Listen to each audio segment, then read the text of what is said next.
Assalamualaikum warahmatullahi wabarakatuh. Selamat pagi Bapak Ibu. Gimana kabarnya Bapak Ibu? Alhamdulillah. Terima kasih hari ini sudah memenuhi undangan ulun untuk kegiatan kita belajar di in-house training pada hari ini dengan topik percakapan institusi berbasis coaching. Rasulullah Muhammad Sallallahu Alaihi Wasallam, sepertinya Bapak dan Ibu juga akan menduga itulah dari Ibu Rila. Ya, Ibu Rila. Kenapa Ibu Rila Abang itu punya Ibu Rila? Apakah Ibu Rila pernah bercerita atau apa? Karena tadi peluknya boleh tadi kan memberitahu boleh tidak ya, bukan artis ya. Oh iya. Ini kan bisa tebak. Ada clue di situ lah. Yang kira-kira Abang itu. Oke. Iya. Ya, Ibu Rila, apakah betul bahkan Ibu Rina? Iya. Tepuk tangan dulu buat Ibu Rina. Oke. Anak dapat Ya. Mungkin Ibu Erma. Ibu Erma. Kenapa Bu Rini menambah Kemenho Ibu Erma? Soalnya beliau suka nonton film Korea dan kadang bicara dia suka Liminho. Oh. Oke, dari Ibu Erma suka Korea. Apakah betul Bu Erma? Betul Pak. Ibu buat Ibu Rini dan Bu Erma. Visual mirip Liminho. Ibu Rini mau berpacaran.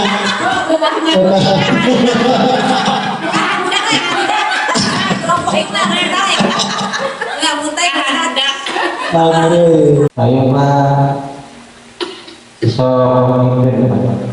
Pemimpin. ya, Mungkin bisa pemimpin. Terima kasih Pak dengan Erma. suatu klub kayak klub Oke, poli Poli ada fotonya, sepak bola ada fotonya. Artinya mungkin di atas kaptennya lah, di atas kaptennya yang mungkin masih ada. Terima kasih tadi. dari video yang saya punya tadi ya, poin penting ya, intinya yang saya tangkap bahwa solusi itu harus didapat oleh coachnya sendiri gitu, jadi bukan berasal dari coachnya.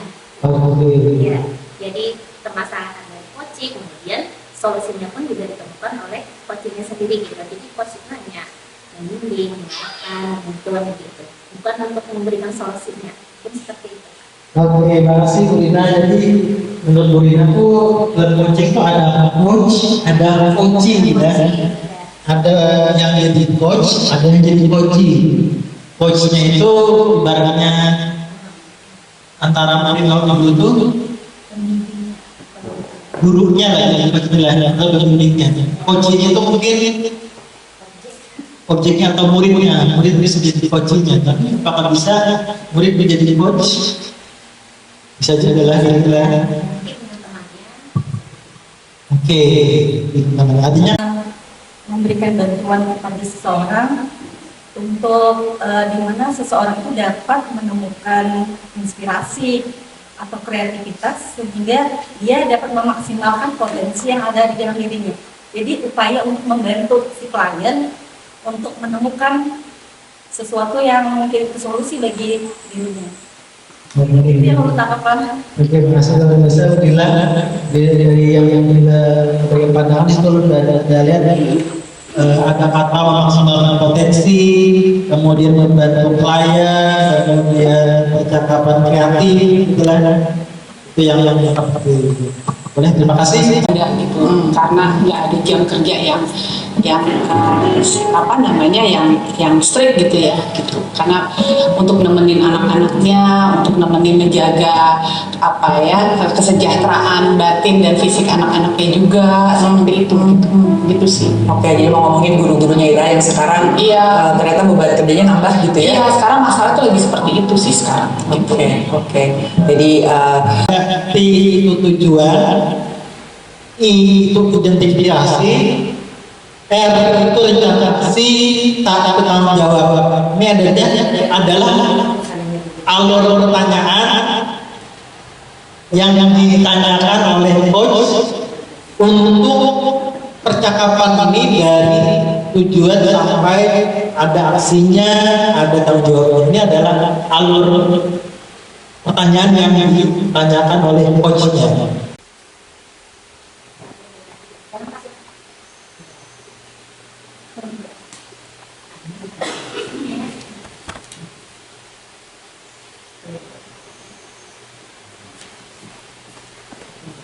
Pada alur identifikasi buat itu seperti apa sih? Apa yang bisa dilakukan agar sejahtera? Banyak ya pertanyaan yang dari tadi. Pada rencana aksi apa yang bisa dilakukan agar terwujud? Oke. Pada rencana aksi bagaimana kemungkinan kira melakukan itu? Pada rencana aksi juga mulai merancang hidupnya. Ya, selamat pagi Bapak Musim. Gimana kabar ini? Alhamdulillah baik.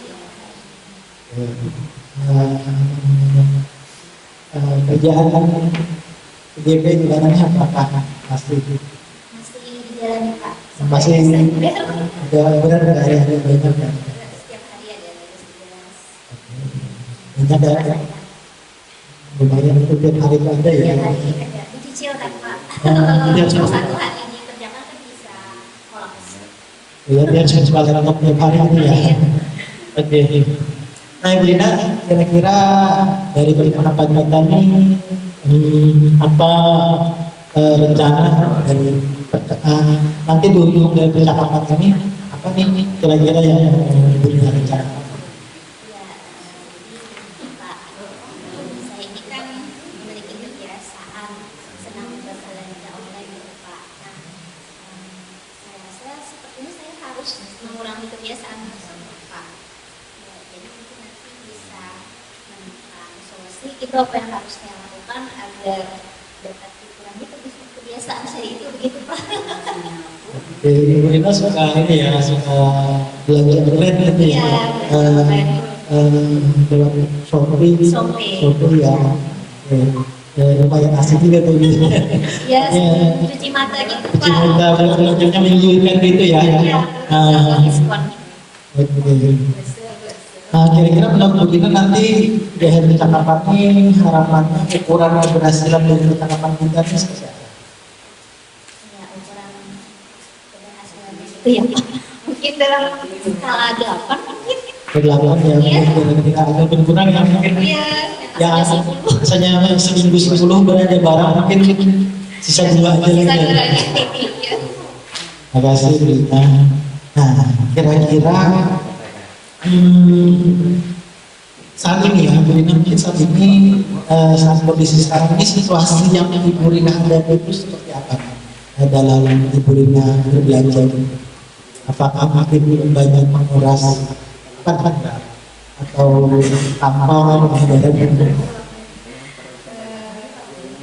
Sepertinya kalau untuk hal itu tidak jadi masalah Pak. Justru itu kan karena tidak ada masalah dari segi itu, makanya belanjanya jadinya lancar terus gitu Pak. dia tidak masalah ya, kalau masalah anggaran juga masalah ya. Tapi godaannya Iya, aja modal yang ini jadinya semakin berat. Oke. Jadi kalau ada 10, 10, 11, 12, 12 gitu aja selesai. Oke. Kalau Ibu Lina mungkin apa sih yang ingin Ibu Lina capai gitu dari mengurangi belanja online ini? Pengendalian diri Pak. Ingin mengendalikan diri Ya, saya ingin dulu. mengendalikan diri sendiri lah gitu agar jangan lagi banyak belanja online.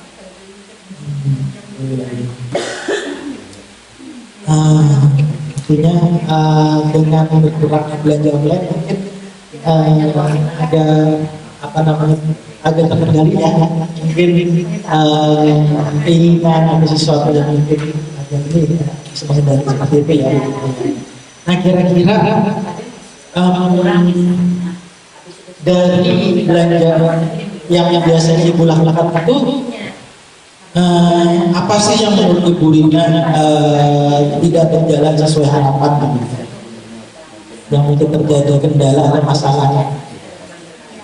Jadi itu kalau sudah membuka aplikasinya gitu ya Pak, itu jadinya scroll terus gitu, terus jadinya kan mungkin agak menghabiskan waktu lagi memilih antara toko yang satu atau yang lainnya, yang mana yang lebih murah, yang mana yang lebih berkualitas, atau jadinya sebenarnya waktu terserap ke sana memilih dan memilah. Kalau dulu kan kita ke pasar itu jalan-jalan dan terasa sore kita ini di rumah, dalam rumah, tapi sama aja jadinya kan tersita scroll shopping gitu Pak. Cuma minta waktu Iya, banyak waktu. Buka-buka dulu lihat barang. Iya, membandingkan dari toko ini toko itu lumayan berpikir juga itu. Sehingga mungkin banyak ini mungkin ya mungkin kerjaannya tertunda gitu ya, karena waktu-waktu ini lumayan menggoda ya teman-teman yang lihat di shopping gitu ya. Nah kira-kira peluang apa atau kemungkinan apa nih yang Ibu Rina bisa upayakan untuk mengurangi itu? Karena ini konteksnya mengurangi gitu Pak. Kalau untuk menghapus aplikasinya sepertinya mustahil ya. Berat. Ya, jadi mungkin sebaiknya jarang membuka, jangan setiap hari. Misalnya seminggu sekali aja gitu buka shopee-nya, jangan setiap hari. Otomatis kan mungkin godaannya akan berkurang jauh. Artinya dengan mengurangi membuka aplikasinya Ya, frekuensinya jangan setiap hari. Jangan setiap hari, itu bisa jadi peluang yang bisa dilakukan untuk mengurangi yang dikurangi. Selain itu ada nggak peluang yang lain yang bisa Ibu lakukan selain mengurangi membuka aplikasinya? Mungkin dengan melihat barang yang kemungkinan sudah terlihat banyak itu di rumah, jadi seharusnya memunculkan pikiran sebaiknya yang ada aja dulu, tidak usah beli yang baru. Artinya lihat barang yang ada dulu ya. Ada aja itu. Lihat barang yang ada aja itu lumayan sudah menghibur nih. Iya. Artinya bisa mengurangi keinginan untuk lihat barang yang lain gitu ya. Iya. Kan sama aja. Hanya beda baru dan lama doang. Betul. Tadi dengan mengurangi buka aplikasi dan juga mungkin hanya berpikir pada barang yang ada yang sudah digunakan dulunya. Nah kira-kira apa yang strategi Ibu Rina bisa lakukan nih untuk mungkin melakukan 2 hal? Strateginya ini sudah saya bilang 2 macam itu termasuk sudah strategi. Sudah strategi ya. Mengurangi frekuensi aplikasinya dan juga melihat barang yang sudah ada. Mengurangi frekuensinya ya. Jangan mungkin apa namanya? Apakah benar perlu bantuan dari seseorang atau siapa untuk mungkin agar terdorong lebih bisa mengurangi gitu ya? Itu bantuan. Siapa dia? Bantuan orang terdekat, bantuan suami atau bantuan bantuan suami temporer ya. Oke, ini bisa sangat membantu ya untuk mengurangi itu. Kalau untuk strategi untuk mungkin dengan melihat barang yang ada, itu ada nggak strategi Brina?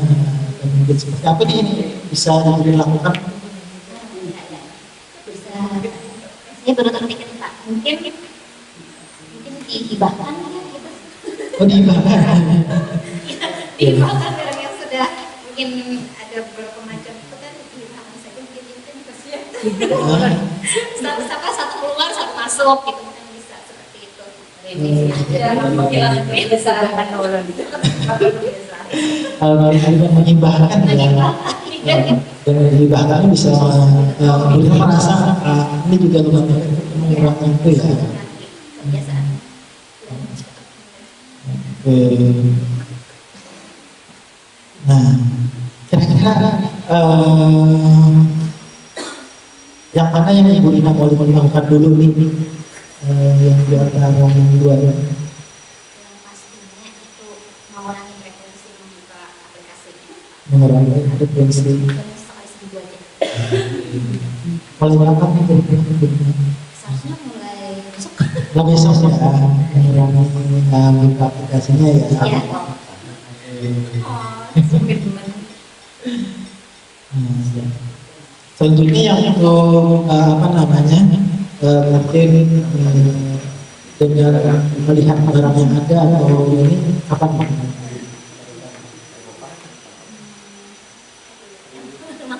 Mungkin strategi Brina dengan memberdayakan barang yang sudah ada, artinya dengan itu mungkin Brina bisa merasa ini kayaknya untuk memuaskan. Ini kapan nih itu bisa dilakukan? Bisa dilakukan secepatnya sih Pak. Iya. Secepatnya ya.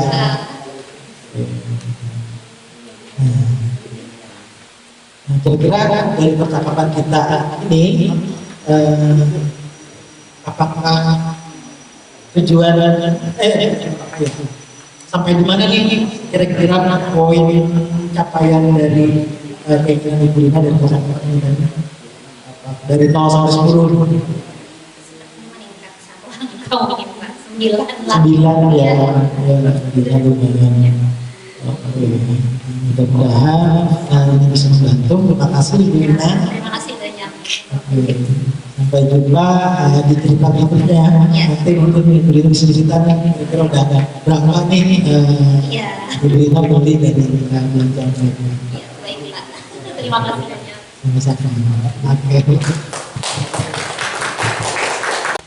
Misalnya di saat-saat di jam 22 atau jam 23 nanti Bapak tiba-tiba kelaparan, ingin minum, ingin makan, ya kan, sementara gak ada buah, adanya masukan manis-manisan, adanya nasi sama makanan-makanan yang berlemak, bagaimana?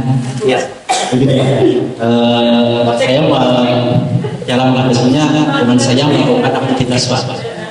Mungkin kalau seperti sekarang ini pada waktu kita di sekolah kita kan melakukan aktivitas, saya itu tidak memikirkan makanan. Tapi kalau saya berdiam diri, maka saya akan selalu mengingat makanan itu. Jadi kalau saya lapar, saya lebih baik saya mencari aktivitas yang dilakukan agar saya tidak mengingat makanan itu.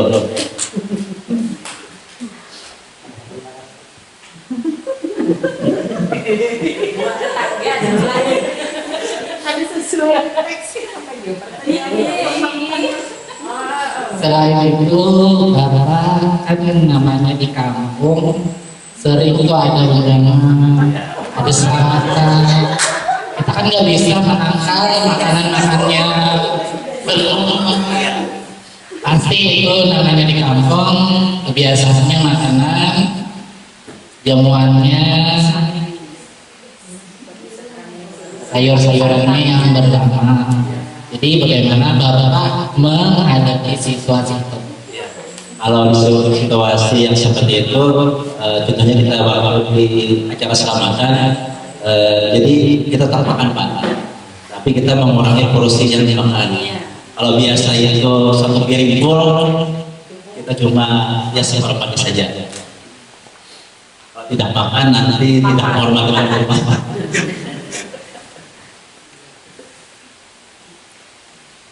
Apa komitmen Bapak terhadap rencana program hidup sehat ini dalam program ini? Komitmennya apa ya? Mungkin karena keinginan saya yang sangat tinggi, jadi saya berkomitmen untuk melaksanakan apa yang saya telah programkan, seperti makan lebih sedikit dan berolahraga lebih banyak. Kapan Bapak akan melakukan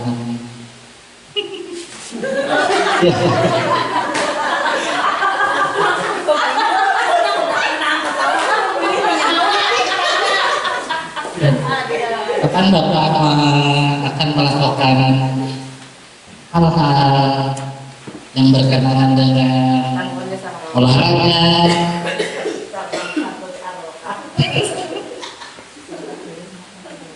sementara kita di sekolah ini terkadang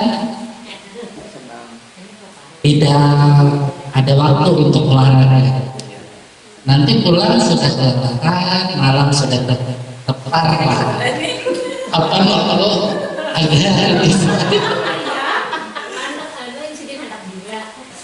Tentu ya Pak, kita kan kalau di sekolah pulangnya jam 2:30, mungkin sempat waktu untuk istirahat dulu beberapa jam atau 1 jam istirahat, kemudian sore setelah habis asar kita bisa mulai olahraga.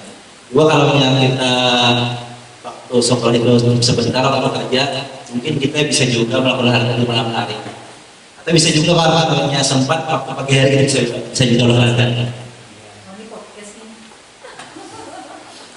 Apa kesimpulan Bapak terhadap hasil dari coaching pada hari ini? Kesimpulannya, kalau menurut saya, kalau kita mempunyai keinginan yang tinggi, insya Allah apapun bisa kita raih. Terima kasih atas kesempatan pembicaraan pada kita hari ini. Salah mohon maaf. Selamat siang. Assalamualaikum warahmatullahi wabarakatuh. Waalaikumsalam. Tiga kompetensi inti coaching itu adalah 3 hal ini. Seorang coach ini ada 3 kompetensi intinya. Yang pertama itu adalah kehadiran penuh. Artinya seorang coach Pak Arul tadi hadir penuh, mendengarkan ahlian bercerita, hadir. Artinya sepanjang percakapan seorang coach ini selalu fokus perhatian apa yang diceritakan oleh coachnya. Nah, kemudian mendengarkan aktif. Mendengarkan aktif ini, yang namanya mendengarkan aktif adalah dari yang kita dengar lalu kita lanjutkan, kita praktik lagi agar yang kita dengar itu bisa berkembang. Jadi seorang coach ini perlu mendengarkan aktif, bujur-bujur memahami apa yang diceritakan oleh si coachnya. Yang ketiga adalah mengajukan pertanyaan berbobot. Nah, ya coach ini hanya bertanya, dan pertanyaan ini harapannya adalah pertanyaan yang berbobot. Seperti apa pertanyaan berbobot? Pertanyaan berbobot adalah pertanyaan yang membuat percakapan terus mengalir. Nah, apabila percakapan itu berhenti atau ulun gini juga. Nah, itu mungkin pertanyaannya kurang berbobot, karena mungkin belum terbuka pikiran coachingnya. Pada tahun juga kan jalan solusinya kayak gimana itu mungkin ada orang identifikasi kita. Kita cari lagi. Nah, 3 hal yang menghambat coach untuk mendengarkan aktif adalah ini. Artinya kita hindari yang ini nih, yang 3 ini. Coach perlu menghindari 3 ini. Yang pertama adalah asumsi. Ketika coach bercerita, Kita dengarkan aja, kita jangan berasumsi macam-macam. Misalnya seperti tadi kata Rina, saya kebetulan menuju ini buka Shopee hari ini. Dalam hati itu kita jangan berasumsi macam-macam, jangan ada muncul asumsi Ibu Rina ini berarti orang ini boros gitu kan. Jangan sampai itu muncul dalam pikiran kita, jangan sampai ada muncul asumsi macam-macam. Karena kalau ada asumsi itu akan menghambat kita menerapkan waktu. Yang kedua adalah menjudge, melabel atau menilai. Ketika coachnya bikin ini, kita menilai itu besar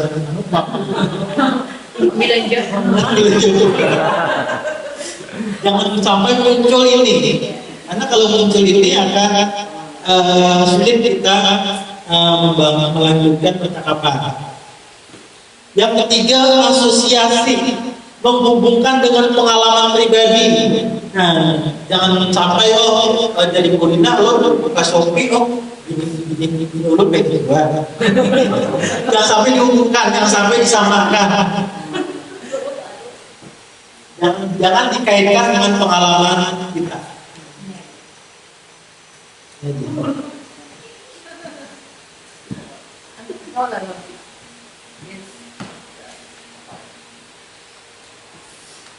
Nah, bagaimana cara memberikan pertanyaan berbobot? Bagaimana cara untuk memberikan pertanyaan berbobot? Pertanyaan berbobot itu akan muncul jika kata-kata kunci atau kata-kata yang disampaikan oleh coach sebelumnya itu masuk ke dalam kalimat pertanyaan kita berikutnya. Artinya misalnya Ibu Rina tadi bercerita, saya mencoba untuk mengurangi ini dengan mengurangi buka HP. Ada kata kunci di situ HP atau aplikasi, ada kata kunci. Nah, aplikasi atau HP. Aplikasi atau HP ini bisa kita buat ke dalam pertanyaan berikutnya. Nah, mengurangi membuka aplikasi, kira-kira bagaimana strategi yang bisa digunakan untuk mengurangi buka aplikasi? Nah, muncul di pertanyaan berikutnya.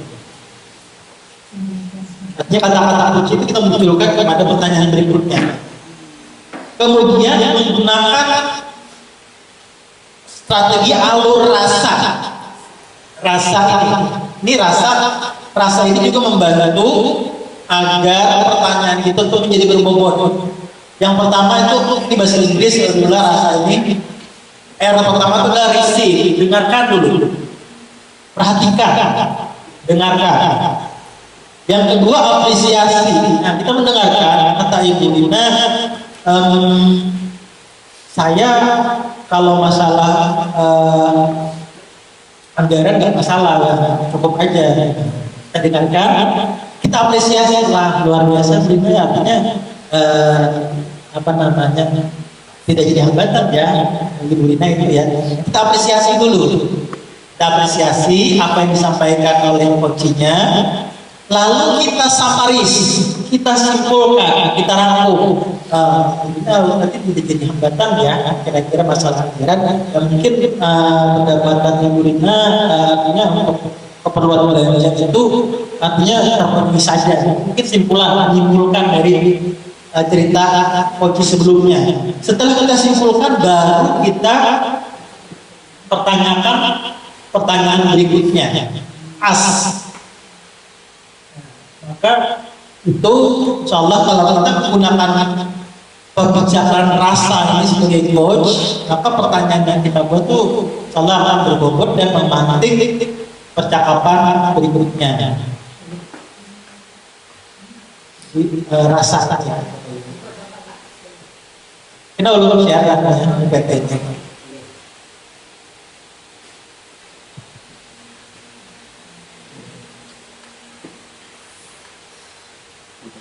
Nah, itu dari coaching ya.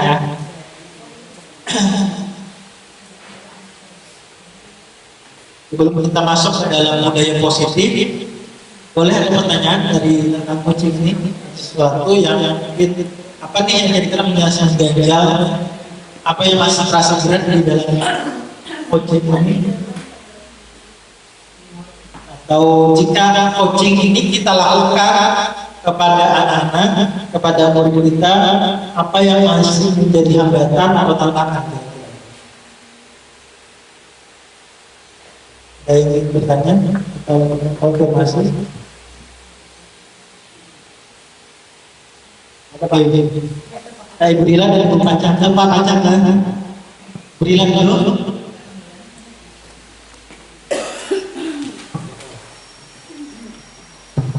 Pertanyaannya Pak, untuk coach ini apakah boleh coach itu mempertanyakan apa ya masalah pribadi? Karena kalau masalah pribadi itu kan kayaknya kadang nyaman. Apakah itu harus dihindari? Oh iya, boleh mempertanyakan pertanyaan pribadi ya, yang agak sensitif gitu ya. Oke, silakan langsung aja ke Pak Pacang gitu ya. Terima kasih Pak. Jadi mengenai coach ini Pak, bagaimana misalnya kita praktikkan atau kita aplikasikan terhadap siswa-siswi kita, misalnya katakannya terhadap siswa yang malas, misalnya dia kan jadi bolos misalnya, pakai bisa kita tanyakan. Terus yang kedua terkait misalkan ini pengalaman ketika mengajar siswa itu lebih fokus ke HP Pak. Artinya kita menjelaskan di depan mereka itu tidak mendengarkan, artinya tidak menyimak Pak. Jadi bagaimana kalau kita bisa aplikasikan ini tentang ini terhadap siswa-siswi kita, mungkin bisa seperti itu. Ya betul. Apakah kira-kira anak-anak yang bermasalah ini, apakah bisa coaching ini digunakan? Ya, kalau Bapak Chandra tadi alatnya malas, atau ke HP, bagaimana sih menggunakan coaching ini kepada kasus-kasus seperti itu ya? Lalu kita jawab dulu dari Bu Rila tadi, bolehkah menanyakan yang sensitif? Sangat boleh dan kita dengarkan itu. Kenapa? Coaching itu sifatnya one on one, artinya sangat empat mata. Coach itu juga sama sebagai profesi, sebagai konselor, artinya segala sama dokter, segala percakapan antara coach dengan coaching itu harus dirahasiakan oleh coach. Jangan sampai orang lain tahu, jangan sampai bocor. Sama kayak dokter juga tidak boleh menceritakan penyakit pasiennya kepada orang lain. Coach juga seperti itu, artinya percakapan yang dilakukan itu tujuannya adalah untuk mendapatkan solusi sehingga apa yang ada lebih dalam bisa keluar muncul. Dan harapannya itu tadi, kita coach ini harus membangun kepercayaan. Coach ini harus percaya dengan coachnya. Artinya dengan percaya, coach ini mau menceritakan sejujur-jujurnya. Makanya untuk coaching ini perlu dulu terbangun hubungan, terbangun kepercayaan. Artinya kalau bisa kita bangun itu supaya dia berkisah sejujur supaya lebih detail. Kalau ceritanya itu pada detail, kita sulit menemukan akar masalahnya. Akar masalahnya sulit ditemukan kalau kurang detail lebih dalam, meskipun sensitif. Dan ini yang perlu kita bangun dulu, kepercayaan, saling percaya. Makanya sifatnya mitra. Dan ini harus etikanya. Segala percakapan antara coach dan coach ini hanya ada di situ, tidak boleh keluar, tidak boleh diketahui oleh orang lain. Nah, seperti itu kira-kira untuk pertanyaan Bu Rila. Kemudian untuk Pak Pacang, ya memang ini tujuannya coaching ini berbeda dengan counseling ya. Istilah kita itu ada counseling, coaching, kemudian mentoring, kemudian ada juga fasilitatif ya. Kalau yang dilakukan oleh BK itu istilahnya konseling atau apa namanya konsultasi. Konsultasi ini biasanya sifatnya adalah dari seorang yang ahli sehingga membantu yang konsultannya memecahkan masalah psikologis ke konseling. Kalau yang anak-anak malas, anak-anak yang mungkin tidak fokus belajar, itu kan punya masalah kan? Punya masalah. Kita ingin membantu dia supaya lebih bisa fokus belajar, bisa lebih sadar, lebih semangat. Nah ini bisa kita gunakan berbagai cara. Bisa dengan coaching, bisa dengan counseling, bisa dengan mentoring. Kalau kita menggunakan mentoring, ini sebagai mentor, dan kamu sebagai gini-gini, itu mentor. Yang memberi saran itu adalah mentor. Itu bisa menggunakan itu. Tapi bisa nggak kita menggunakan coaching ini dengan itu? Ya, anak yang misalnya malas belajar, bagaimana caranya menggunakan coaching membantu anak ini supaya tidak malas lagi, gitu ya. Nah, yang pertama dulu adalah kita bantu anak mencari akar masalahnya. Apa akar masalah yang membuat dia merasa malas? Kita bantu dia. Pertama dulu memang kalau anak itu mungkin masih belum terbangun hubungannya dengan kita. Biasanya anak ini poler, tapi orangnya tuh kalau kita tuh kurang hormat, kurang terbuka, itu sulit kita menggunakan coaching ini. Sulit untuk menggunakan coaching kalau anak ini kurang terbuka dengan kita. Tapi ketika kita ingin menggunakan ini, kita bangun dulu hubungannya. Kita bangun hubungan anak itu dulu, supaya anak ini mau jujur berkisah akar masalahnya di mana. Yang mau malas. Udah contoh kan, kita tanya-tanya dulu. Kira-kira masalahnya di mana? Kalau ini mungkin kan mungkin akun berkisah masalahnya langsung menurut gue malas karena ini kan. Pasti kita cari dulu apa penyebabnya. Kondisi di rumahnya kayak apa? Kuitannya lengkap aja kan? Di rumah siapa yang menuduhi itu mungkin itu bisa berhubungan kan karena kondisi di rumahnya orang pada lengkap, di rumah mensertainya juga ada yang menuduhi, itu juga berpengaruh kepada motivasi belajarnya. Mungkin berbeda antara anak yang kuitannya lengkap atau kuitannya kada lengkap, itu beda. Kemudian belajarnya kayak apa? Lancar aja kan? Itu beda juga motivasi belajarnya. Itu kita gali yang mana kira-kira menjadi akar masalah. Nah maulahnya ini clear kada fokus belajar dan kita gali dulu latar belakang. Ketika kita ketemu, misalnya di rumah lawan-lawan aja, abah mama aja. Di rumah dia lawan di biasanya gini adalah apa di rumah belajar adalah apa namanya mengatakan belajar. Siapa yang kira-kira menurut biar sekolah itu mengatakan biar sekolah itu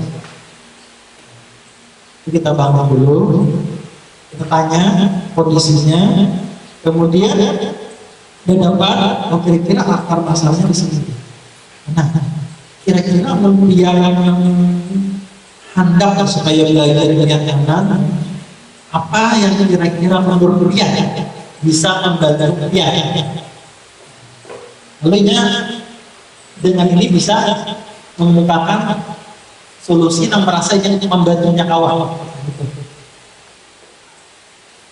Masalah memakai HP kada fokus itu juga bisa tanyakan. Nah,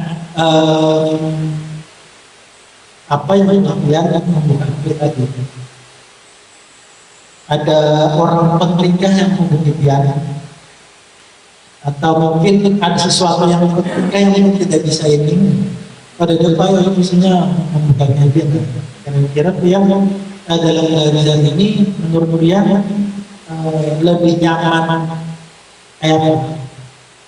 Kalau yang ada HP, kira-kira mungkin ada kawan yang mungkin mau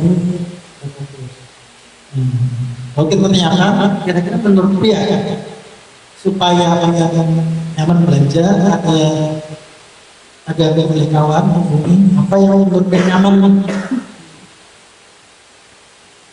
Jadi itu artinya kita memantik dengan pertanyaan supaya solusi atau upaya itu muncul dari seseorang dulu.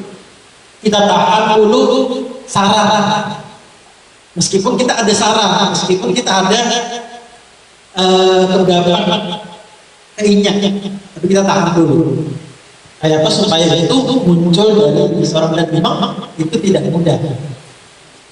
Itu tidak mudah, perlu usaha kita, mungkin beberapa upaya yang bisa dilakukan. Kira-kira seperti itu. Dan ini apa namanya, makanya peran BK siapa yang buat di sini.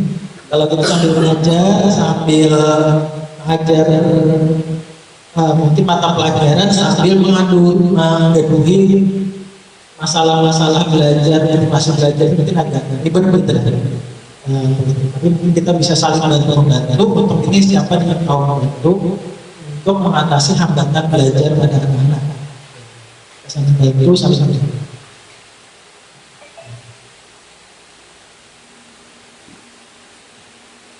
Ya, ada lagi Ubeko? Kira-kira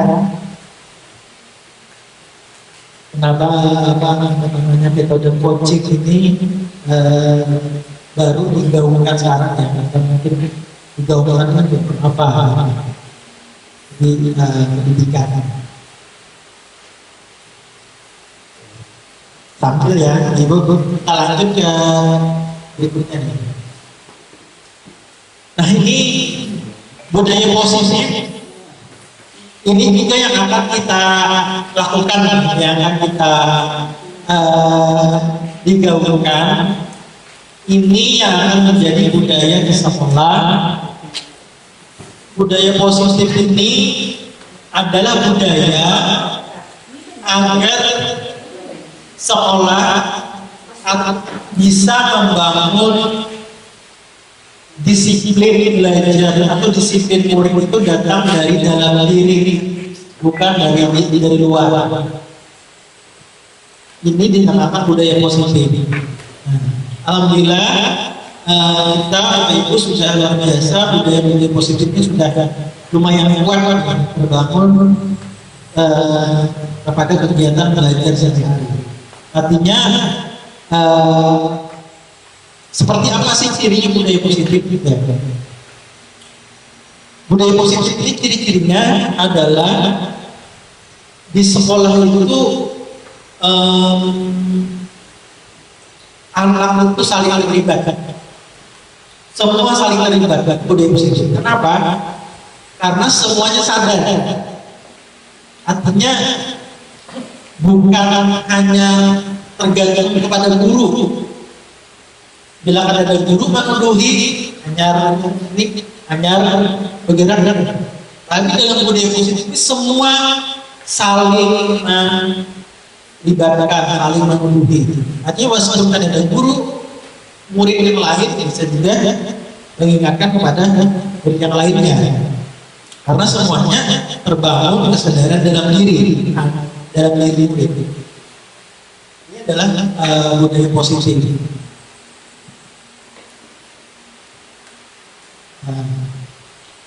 Coaching sangat diperlukan dalam untuk membangun budaya positif ini. Coaching gitu ya.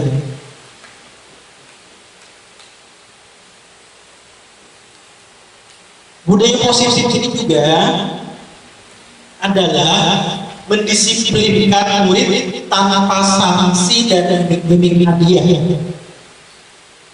Semangatnya di situ.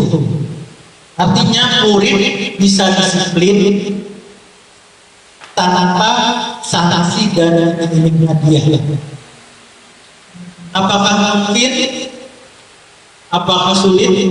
Pasti sulit. Pasti berat. Kenapa?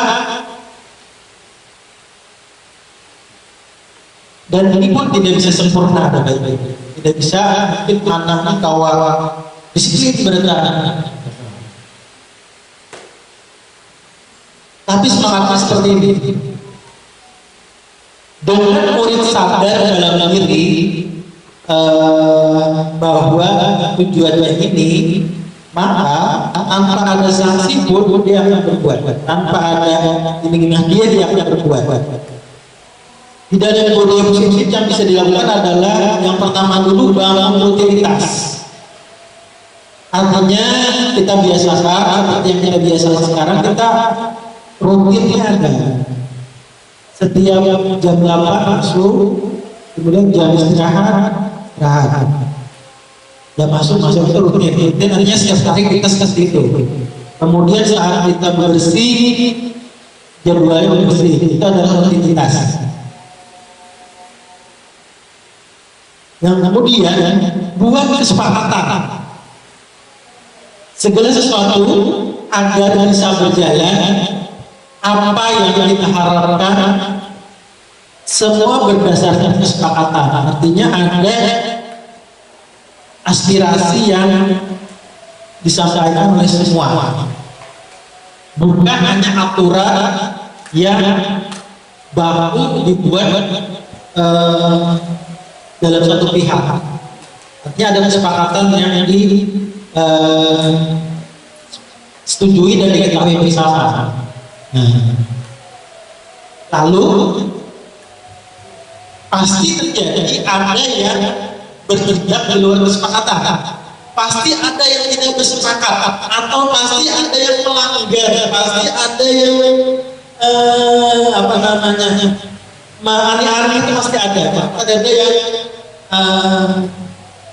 bagus sebenarnya, pasti ada. Lalu bagaimana solusinya menghadapi yang bertindak di luar kesepakatan ini? Disitulah namanya segitiga restitusi. Namanya segitiga restitusi. Segitiga restitusi itu seperti ini. Kita membangun percakapan dengan murid yang tujuannya adalah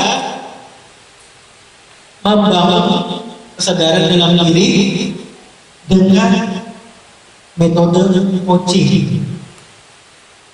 Kita tidak memerintahkan kepada murid, kita tidak menyarankan kepada murid, tapi kita hanya memandu murid tersebut dengan pertanyaan-pertanyaan, sehingga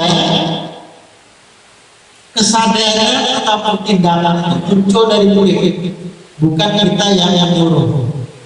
Itu pada restitusi. Seperti apa tahapannya? Tahapannya adalah yang pertama itu adalah stabilkan identitas dulu. Ketika murid misalnya datang terlambat atau apa, ini kita stabilkan identitasnya dulu. Yang pertama adalah semua orang pasti suah dan dengan perkataan itu dia merasa stabil. Artinya aku ini nggak ada salah lah, aku sudah netral. Itu namanya stabilitas identitas. Artinya kan tidak semua orang bisa dalam waktu gitu. Itu untuk stabilitas identitas. Andi berbuat salah tidak apa-apa. Bapak tidak mencari siapa yang salah. Itu juga bentuk pernyataan untuk menstabilkan identitas. Tidak selesai mengerjakan tugas karena terkendala itu wajar. Bapak bisa bantu jika perlu. Itu juga menstabilkan identitas. Yang pertama yang ketika murid ada yang mungkin tidak bertugas. Setelah distabilkan identitasnya, lalu kita validasi kebutuhannya. Setiap anak yang bertindak di luar kesepakatan, setiap anak yang melanggar, itu pasti ada satu kebutuhan yang tidak terpenuhi. Pasti ada penyebabnya. Lalu kita cari kebutuhannya apa. Nah, misalnya anak yang terlambat, apa kebutuhan yang maulah dia terlambat?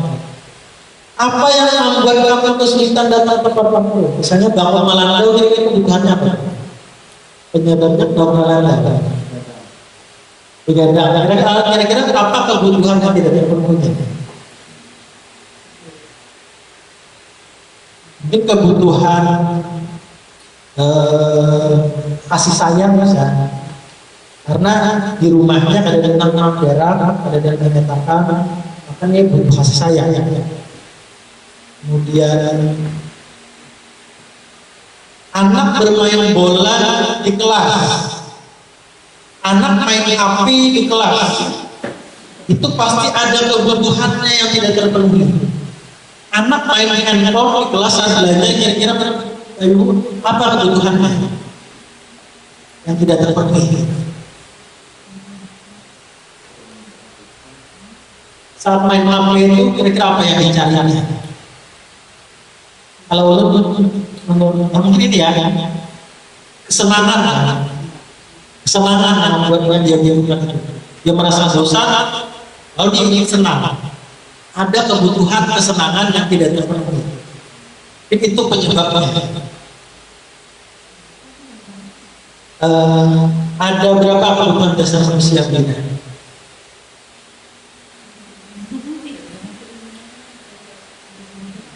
Ada di modul positif 3. Kebutuhan manusia itu ada yang pertama kekuasaan, yang kedua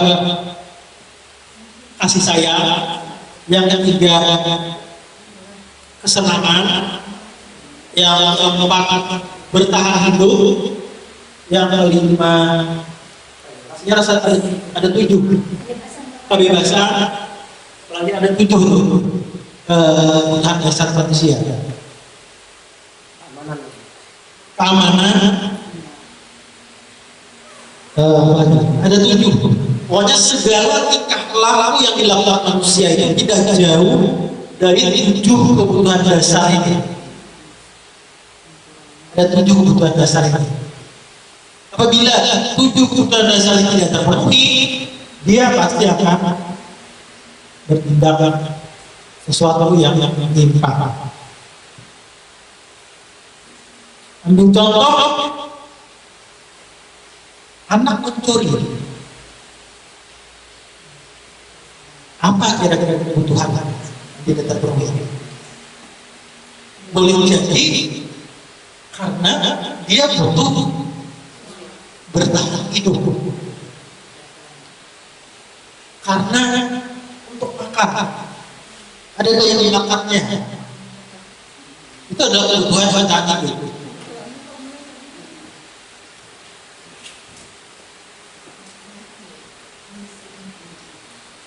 Artinya ini yang akan kita cari di institusi ini. Kita cari kebutuhan apa yang tidak terpenuhi dari 7 kebutuhan dasar ini. Apa yang membuat Anda ingin bermain bola di kelas? Bermain bola di kelas, kesenangan. Ini hendak senang, hendak ramai, hendak main HP, rasa bosan. Berarti ada kebutuhan hendak ramai. Apa solusinya supaya menurut kamu apa ya supaya biar ramai ini? Belajar, tapi kadang main HP, kira-kira apa nah supaya kebutuhannya biar terpenuhi. Bisa kita ajak main HP sambil atau cari media belajar di HP. Ya. Apa menurut dia supaya kebutuhan terpenuhi dan kebutuhan kita juga terpenuhi bersama.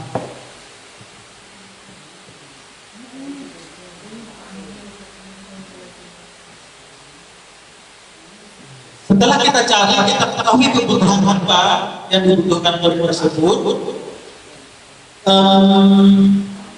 lalu kita tanyakan keyakinannya. Menurut kamu apa yang kamu yakini?